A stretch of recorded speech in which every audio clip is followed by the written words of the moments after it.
alhamdulillah ginnaaw bi ñu nattu dalee ba ñu teggi waxu kilifa diine yi ñun ndawi réew mi ak suñuy njiit dañuy dolli santaat yàlla ba xel yi dellusee ba ñu dellu ginnaaw ba jëfe seeni ndigal.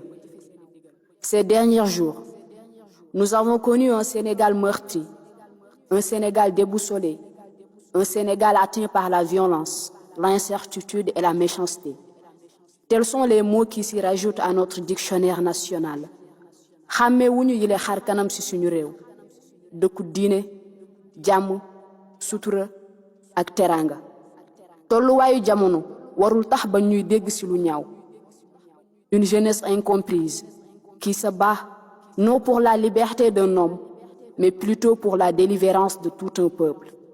Ces mots qui nous hantent depuis des décennies: malgouvernance, corruption, dépendance, injustice et chômage.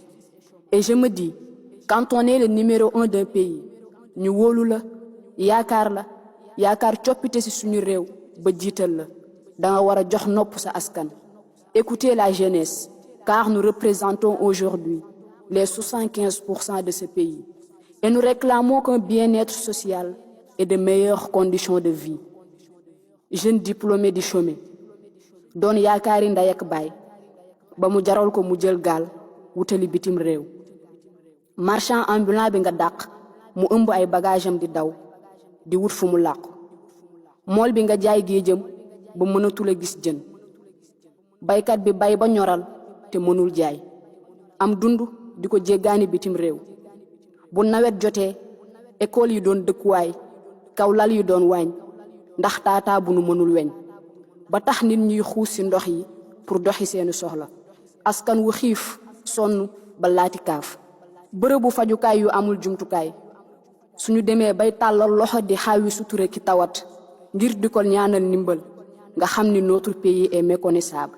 àq ak yelleef nga salfaañe nit ñi nga noot yóbbu seeni fit ba kenn ñeme wuta wax. génne way takk der yi ak seeni jumtukaay ngir ñu jàmmarloog askan wi. Et voilà maintenant une jeunesse révoltée, engagée pour dire non à toute cette injustice, non à la banalisation de nos droits.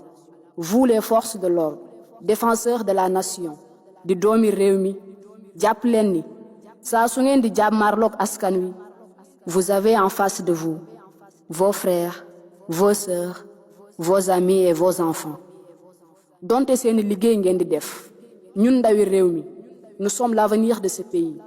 duñu mës a nangu kuy salfaañe suñuy àq ak suñuy yelleef ak alal ji yàlla feeñal ci suñu réew ak ci suñu géej lu ci mel ni or gaz ak pétrole. Conscient que nous sommes encore beaucoup plus riches qu'on ne le croit, car nous avons des hommes de valeur, des hommes de principe qui ont toujours combattu pour notre cause, à l'exemple de Cheikh Ahmadou Bamba, El Hadji Malick Sy, Mame Baye Niass, Mame Limamou Laye. xeex suñuy àq ak suñuy yelleef mënees na koo sàkku ci anam yi mu gën a rafetee comme ni ko mag ñi tàmbalee woon ku ci mel ni Cheikh Anta Diop, référence de tout étudiant africain. ñu moytandiku di yàq ak suuxal suñu moomeel moytu jàmmarloo bi ak tuur deret bi. La violence ne résout rien. C'est seulement dans la paix qu'on obtiendra ce que l'on veut. Hommage à tous ces martyrs. Yal na leen yàlla xaare àjjanay firdawsi.